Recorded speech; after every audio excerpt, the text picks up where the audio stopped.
Alam nyo, yung iba dyan sa inyo, minamaliit yung mga Grab drivers, angkas riders.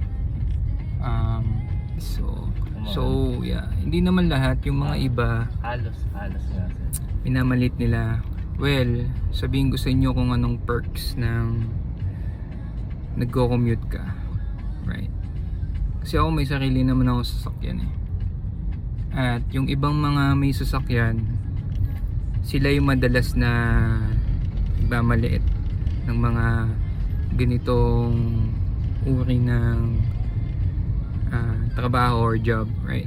So, perks of commuting. Number one, may sarili kang driver.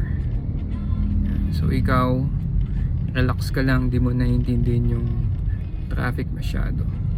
So, sa mga nagbabalak na bumili ng sasakyan dyan,